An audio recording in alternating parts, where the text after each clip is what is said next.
अरे यार रिया, तेरी सास ने टिफिन का बिजनेस शुरू किया है क्या?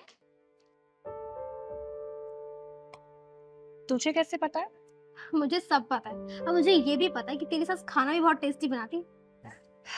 यार, अब वो औरत ना घर पे खाली बैठी रहती है और उनको खाना बनाने के अलावा कुछ आता भी नहीं। हमारी तरह नौकरी भी तो नहीं करनी पड़ती ना उनको। खाना भी अच्छा नहीं बनाएंगी तो कैसे चलेगा? पर जो भी है, तुझे खाने की तो कोई प्रॉब्लम होती ही नहीं होगी। नहीं यार, कोई प्रॉब्लम नहीं होती। सारा खाना ना मेरी सास ही बनाती है और मैं तो हर संडे उनसे नई नई डिशेस बनवाती हूँ। क्या वो? तुम लोग भी आओ ना कभी। हाँ बिल्कुल, पक्का आएंगे। Of course. ठीक है, डन गाइस, चलो।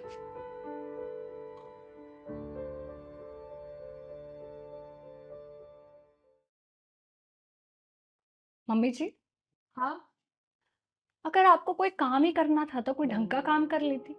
आपको पता भी है ये आपने जो टिफिन का काम शुरू किया है इससे मुझे कितना शर्मिंदा होना पड़ा है। मैं और संजू इतनी बड़ी मल्टीनेशनल कंपनी में जॉब करते हैं और आप ये लो स्टैंडर्ड वाले काम कर रही हो। अरे अपना नहीं तो कम से कम हमारा ही सोच लेती। बहू, इसमें शर्मिंदा होने वाली क्या बात है? बेटा, काम कोई भी हो, काम काम होता है, वो छोटा बड़ा नहीं होता। और फिर मुझे खाना बनाना अच्छा लगता है। और फिर बेटा, मैं तुम्हारे और संजू के लिए भी तो टिफिन बनाती हूँ ना। इससे मुझे खुशी मिलती है और मेरा मन भी लगा रहता है।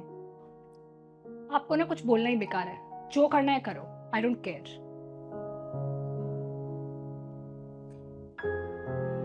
मम्मी जी, हाँ आप अपने कपड़े धो रहे हो, मेरे ये कुछ कपड़े हैं, ये भी धो दीजिए प्लीज। हाँ हाँ। और हाँ मम्मी जी, आज ना मेरा मसाले वाला राजमा और जीरा राइस खाने का बहुत मन है और साथ में रायता भी। शाम में आप बना देंगी? बिल्कुल। ठीक है।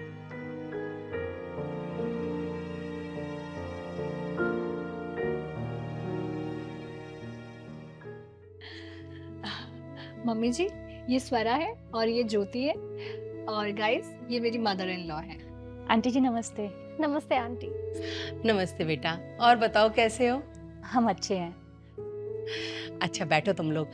रिया, बैठो बेटा इनके साथ, मैं चाय लेकर आती हूँ। वाह यार रिया, तेरी सास तो कितनी अच्छी है, तुझे बिठाकर खुद चाय बनाने के लिए गई है। मजे हैं तेरे तो। हाँ यार, सास के मामले में तो मैं बहुत लकी हूँ। बाकी घरों में क्या होता है, सास बहू को सुनाती है। यहाँ तो उल्टा है, मैं अपने सास को सुना देती हूँ और घर के सारे काम भी उन्हीं से करवाती हूँ। भाई, इसलिए लड़कियों को पढ़ना लिखना बहुत जरूरी है, नहीं तो वो इनकी तरह किचन में ही रह जाती हैं।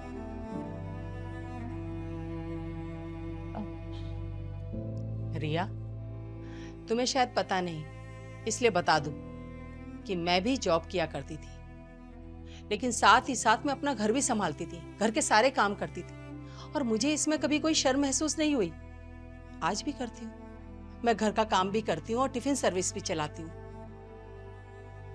रिया ऑफिस जाती है, थक जाती होगी, ये सोचकर मैं कभी भी तुम्हें घर के काम नहीं करने देती। और वो इसलिए नहीं कि मैं तुम्हारे या संजू के पैसों पे डिपेंडेंट हूँ। अरे मैं खुद भी कमाती हूँ। लेकिन कहते हैं ना, कुछ लोगों को कितना भी प्यार कर लो पर वो आपका गलत फायदा ही उठाते हैं। तो ठीक है, आज से तुम अपना ब्रेकफास्ट खुद बनाओगी, अपने कपड़े खुद धोओगी और तुम्हारा जितना भी काम है ना वो खुद अपने हाथों से करोगी। और ये जो तुम रोज रोज नए पकवानों की फरमाइश करते हो ना, वो भी खुद ही बना लेना।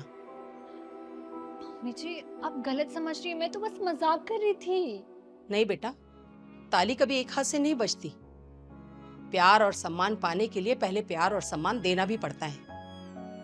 अगर तुम किसी इंसान के साथ बदतमीजी कर रहे हो और वो तुम्हें पलट कर जवाब नहीं दे रहा, इसका मतलब ये नहीं कि वो बेवकूफ है, बल्कि इसका ये मतलब है कि वो तुम्हें बार बार मौका दे रहा है सुधरने का।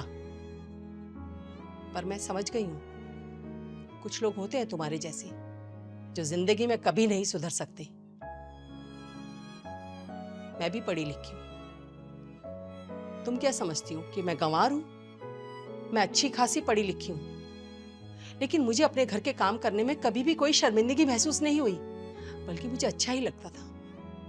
पर तुम आजकल की लड़कियां 4 किताबें क्या पढ़ लेती हो कि खुद को मॉडर्न और हम जैसे लोगों को गंवार समझने लगती हो? क्यों? क्योंकि हम रिश्तों की मर्यादा रखना जानते हैं। कभी अपनी जॉब और अपनी पढ़ाई लिखाई का दूसरों पर रौब नहीं झाड़ते। अपने परिवार की सेवा करने में, अपने घर के काम करने में शर्म महसूस नहीं करते। बेटा, मैंने कभी भी तुम में और संजू में कोई फर्क नहीं किया, पर आज तुमने वो फर्क मुझे समझा दिया कि चाहे मैं तुम्हारे लिए कुछ भी कर लूं, पर तुम कभी नहीं सुधर सकती।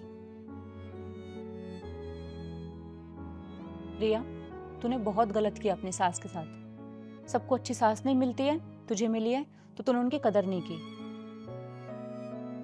चलो ज्योति।